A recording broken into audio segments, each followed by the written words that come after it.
Desde que sé quién es Andrés Manuel López Obrador, la palabra chavismo ha estado asociada a su forma de hacer política.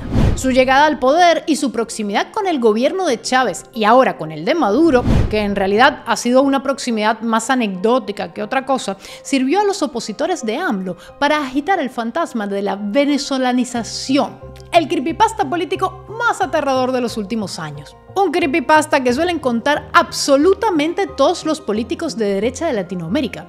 Ya saben, cada vez que hay una campaña empiezan con la guarandinga de "nuestro país será la próxima Venezuela.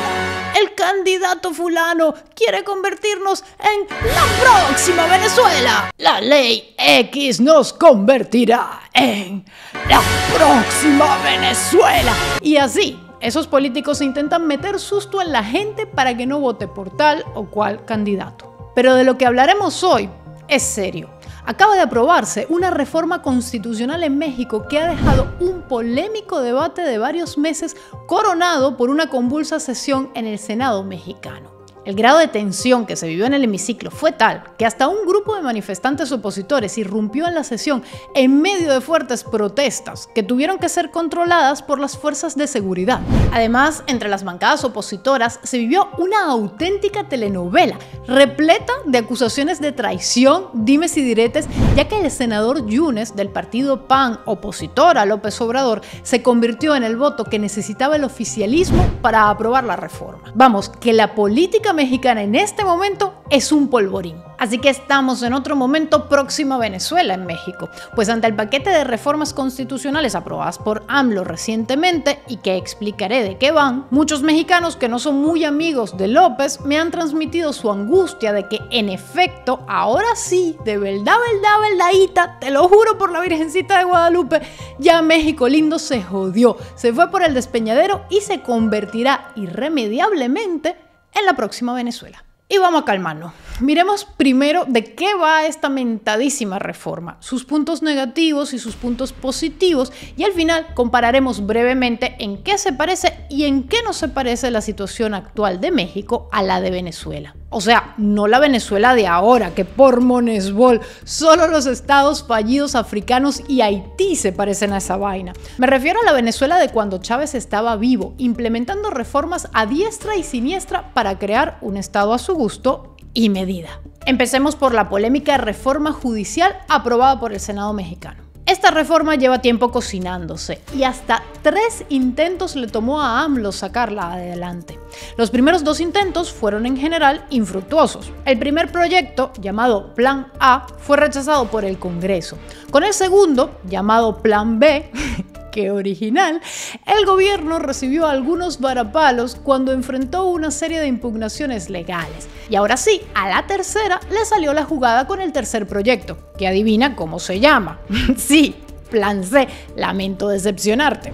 Entonces, el Plan C, ya aprobado por la Cámara de Diputados y la de Senadores, propone, como diría el filósofo deconstructivista Luis Castilleja, alias Temach, un enclochamiento constitucional, mi compa. O sea, una reforma bastante importante de la Constitución mexicana que, según detractores de AMLO, sirve para crear un estado a la medida del partido gobernante. Desde esta perspectiva sería parecido a lo que ha hecho el chavismo en Venezuela, que reformó en 1999 la Constitución venezolana y que ha ido cambiando leyes a placer hasta convertir el Estado en una especie de monstruo grotesco que se adapta a los caprichos de los malandros que gobiernan el país.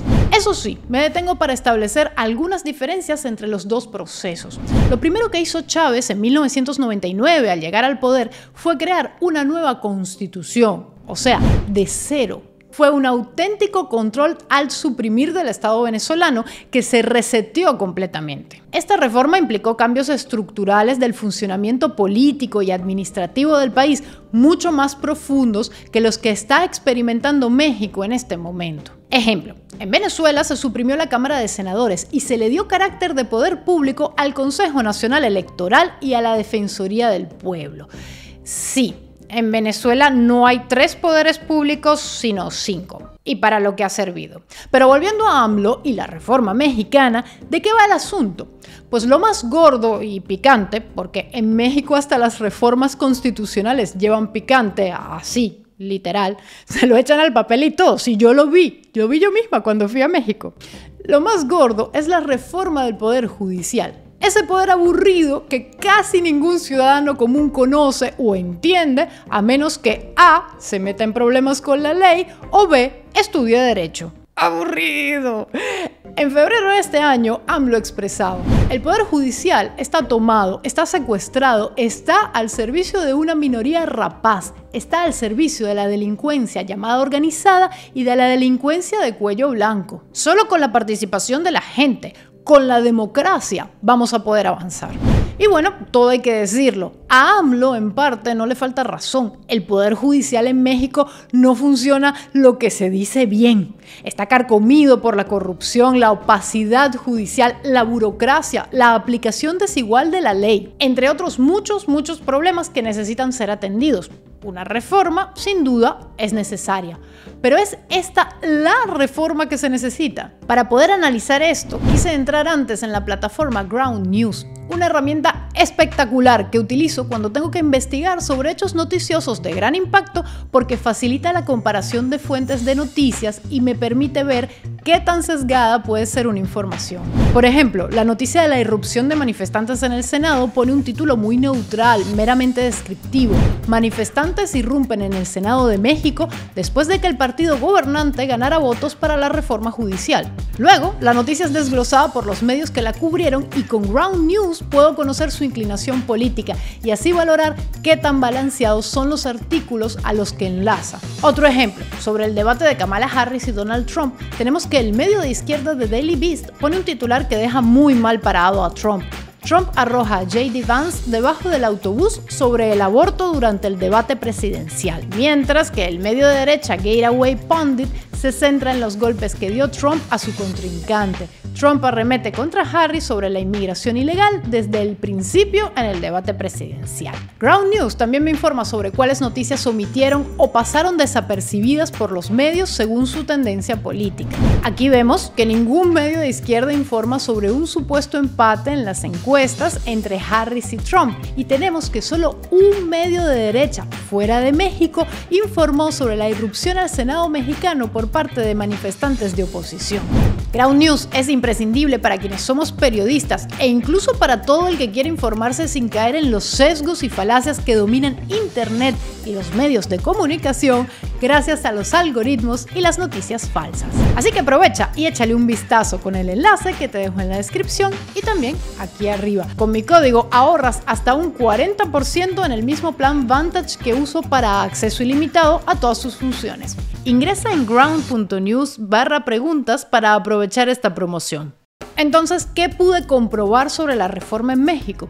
Que el punto álgido es que de ahora en adelante los jueces se elegirán por votación popular. Sí, en México el poder menos sexy de todos y que ningún ciudadano entiende se elegirá de ahora en adelante por votación. Eso sí, pues no es como que cualquier hijo de vecino, iba a decir cualquier hijo de vecino. No es como que cualquier hijo de vecino podrá lanzarse a juez, no. Seguirán existiendo exigencias particulares. Los aspirantes a un cargo judicial deberán tener un título en Derecho, con un promedio mínimo de 8, 5 años de experiencia, haber escrito ensayos sobre temas legales y contar con cartas de referencia. Luego, para sus campañas no podrán contar con financiación pública ni privada. Y todo esto está muy bonito y sirve para garantizar que los jueces serán competentes y que serán independientes. Bueno, aunque esto segundo es prácticamente una ficción, porque muchos de los jueces tendrán una afiliación política determinada si están inscritos a un partido. Y claro, la oposición mexicana puso el grito en el cielo, pues, ¿cómo decirlo elegantemente? Están jodidos. La mayoría del electorado mexicano en este momento votaría casi por cualquier cosa por la que AMLO les diga que voten. Recordemos que el señor se retira después de 6 años con una popularidad inusualmente alta y que su delfina y sucesora, Claudia Sheinbaum, barrió con sus rivales en las elecciones presidenciales de este año.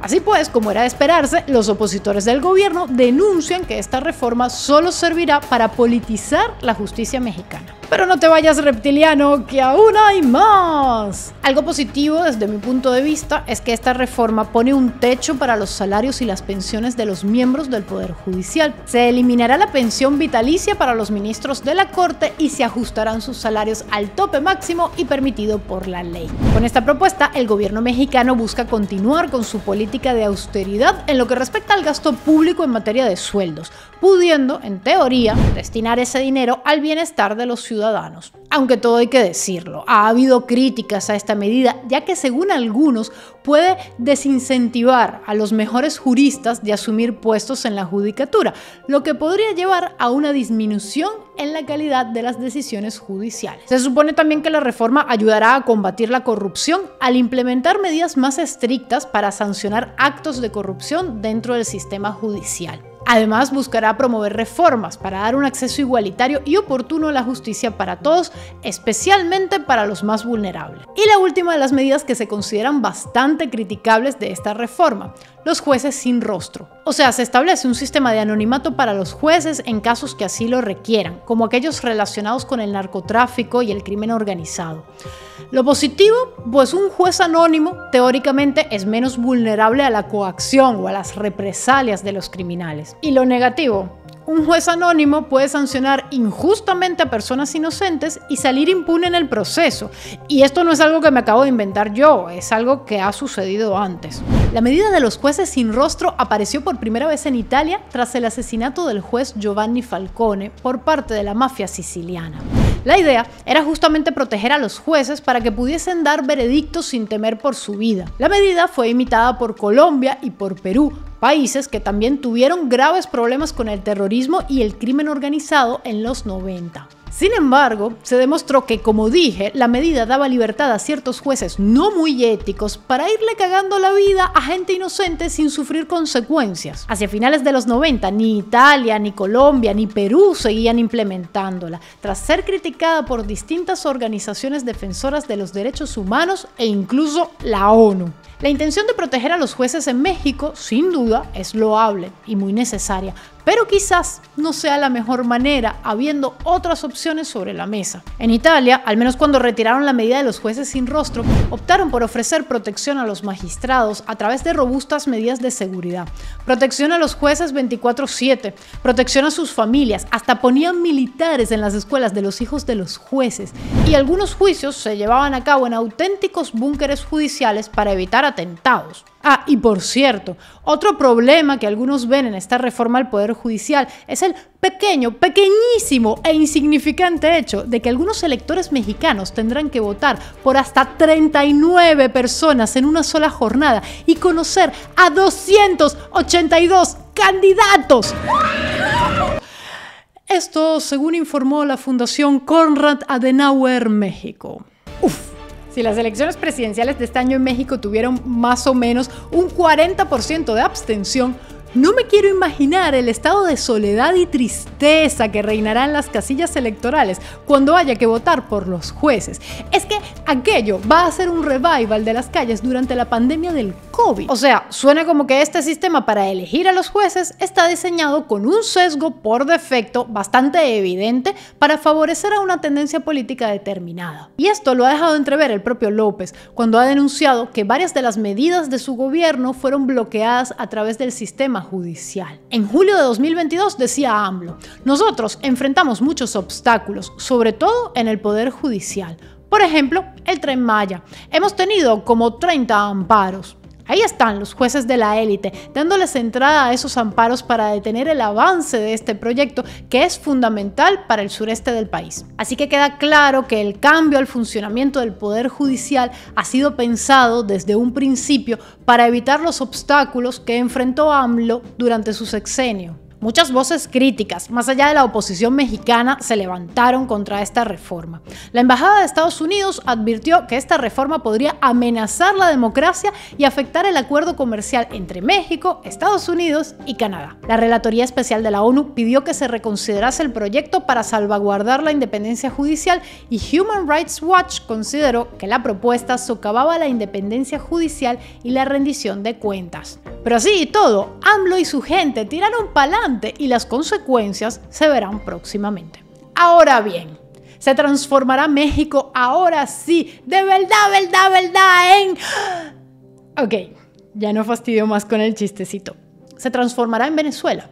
Hace 6 años, cuando AMLO ganó, hice un video en el que comparaba a López Obrador con Chávez. En aquel momento explicaba que desde mi punto de vista, AMLO no era el Chávez de México. Y lo sigo sosteniendo por mucho que no nos guste el señor. Todo a pesar de su autoritarismo, bastante más suavizado que el de Chávez, si me preguntan, de sus malas maneras con los periodistas y de su reciente reforma muy a su medida de la Constitución mexicana. Es cierto que, como dije, Chávez hizo una serie de reformas a la Constitución.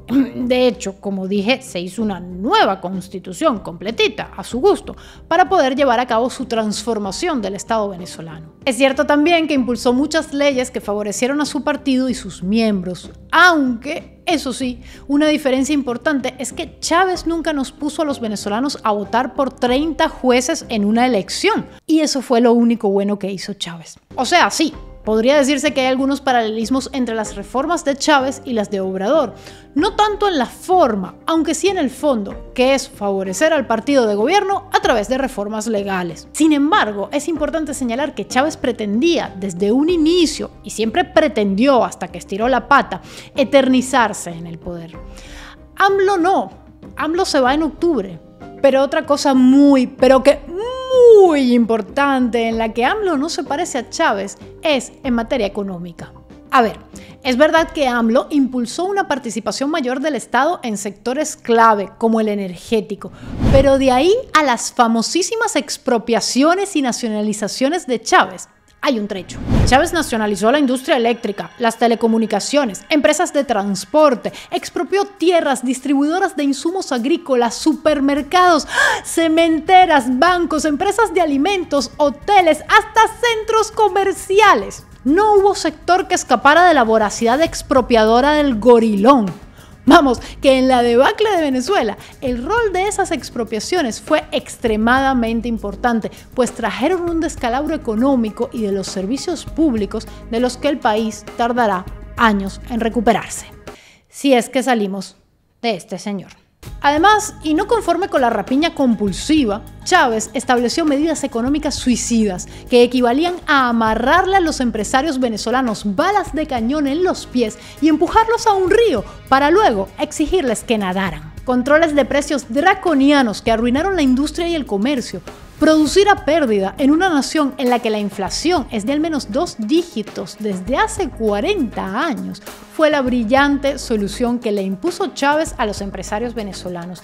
Y mi pregunta es, amigos mexicanos, ¿está pasando algo así en México? ¿Se espera que pase próximamente? Y cuidado que ya los veo venir, no estoy diciendo que AMLO lo haya hecho bien, no estoy diciendo que Sheinbaum lo vaya a hacer bien, que mira, perfectamente puedo equivocarme y a la señora le da por venezolanizar la economía, pero de todo corazón lo dudo y sobre todo no se los deseo. Así pues, sí, AMLO fue un presidente con algunos rasgos, yo no diría iguales a los de Chávez, ni su gobierno igual al chavismo, sino similares a los de cualquier gobierno de tendencia autoritaria y populista, que a verlos, los hay muchos y de todas las tendencias, no solo de izquierda trasnochada como el chavismo. Y sí, su gobierno ha llevado a cabo una reforma del Estado que favorece a su partido, similar a lo que hizo Chávez en su momento, si bien, como dije, la reforma implementada por Chávez fue mucho más profunda. En cuanto al tema económico, mis compas, les digo, lo de México es un paseo por el parque al lado de Venezuela. No digo que la situación no sea dura, pero avísenme si la Sheinbaum hace colapsar la empresa nacional mexicana, el Producto Interno Bruto, y desata una inflación de 1.000.000%. Y bueno, me imagino que este capítulo no le habrá gustado a nadie. Los de Morena dirán que soy fifí, derechaira, y los de la oposición dirán que tengo una foto del PG en mi cartera. Así que yo solo les digo, vatos y morras de México, no me vayan a mandar a la verga, mis compas, que yo quiero mucho su país y de corazón les deseo lo mejor. ¡Modo guerra, mis compas! ¡Modo guerra!